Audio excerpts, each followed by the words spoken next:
V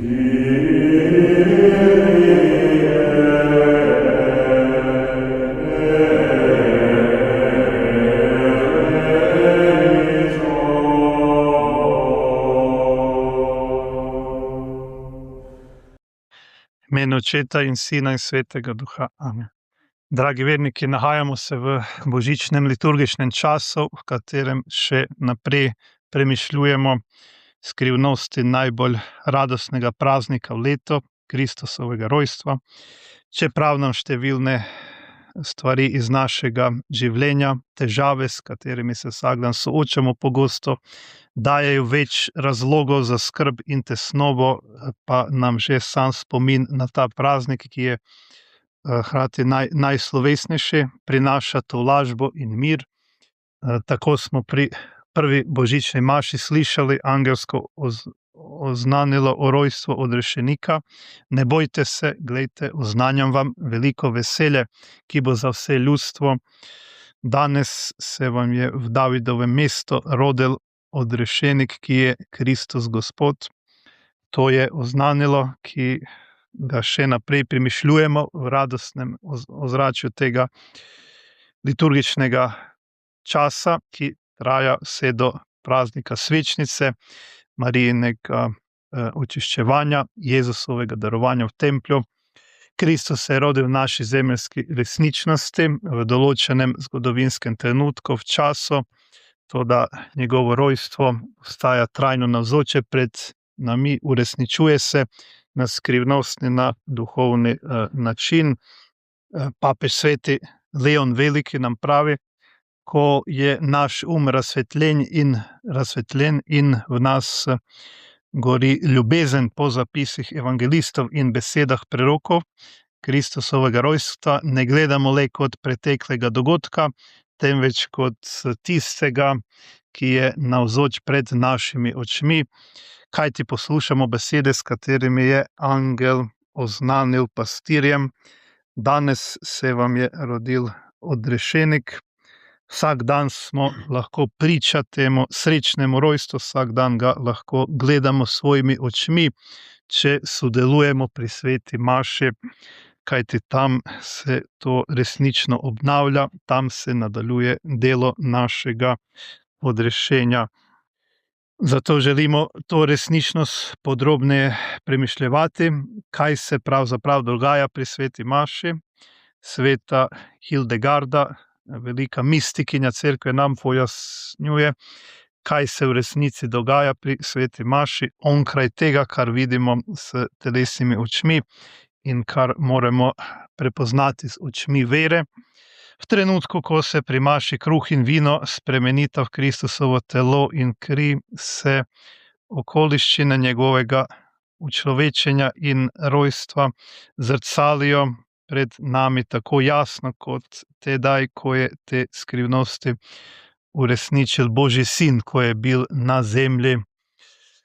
To se uresničuje v sveti maši, ki v celotnem svojem bogoslužnem obredu kaže na ta skrivnosti, na poseben način pa pride to do izraza v osrednjem trenutku, ko se uresničuje Kristusova daritev pri posvetitvi, pri spremenjenju. Kako se Kristus rojeva pri sveti maši, nam pove sveti Hieronim. Duhovnik s svojimi posvečenimi ustnicami prikliče Kristusa v bivanje.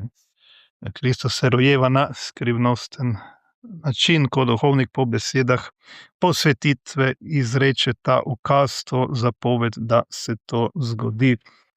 To resničnost si lahko še bolj predstavljamo s zgovornim primerom, ki ga najdemo v življenjepisih cerkvenih očetov.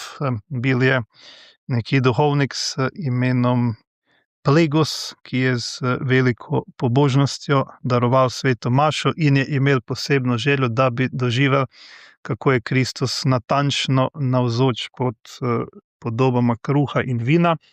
V resnično navzočnost ni dvomil, temveč je iz ljubezni želel to doživeti s telesnimi očmi. Ob neki priložnosti, ko je daroval sveto mašo, je po povzdigovanju začutil posebno močno željo, da bi prejel to izkustvo.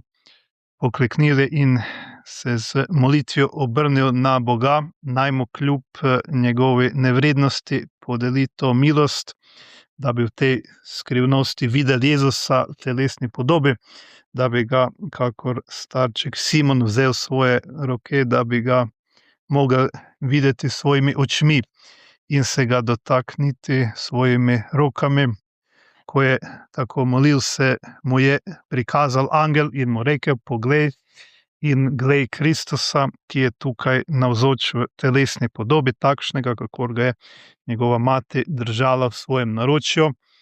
V tistem trenutku je duhovnik osupel nad temi besedami, dvignil glavo in na oltarju zagledal nasmejano dete Jezusa, ki je razširilo roke in želelo, da ga vzame v naročje.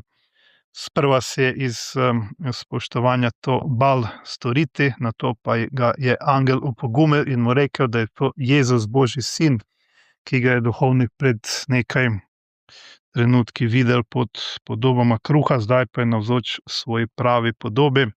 Naj se ne boji, naj ga svobodno vzame svoje roke in se veseli svojega odrešenika. Opogumljen s temi besedami se je duhovnik dvignil in poln strahopoštovanja drhteč vzel deteta Jezusa v svoje naročje in ga objel. Nato ga je nežno položil na korporal, znova pokleknil in ponižno prosil, naj Kristus navzoč v svoji pravi podobi ponovno prevzame podobo kruha, hostije, da bi lahko nadaljeval mašo in ga prejel v obhajilo. Ko je znova vstal, je videl Kristusa spet navzočega v evharistični podobi kruha.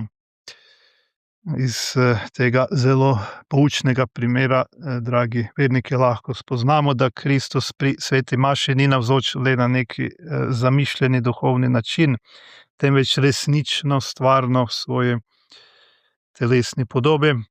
To je isti Jezus, ki ga je devica Marija rodila v Betlehemu, ki je bil povit v plenice, v sveti evharistiji pa je odet v podobo kruha. To je tisto, kar vidimo s telesnimi očmi.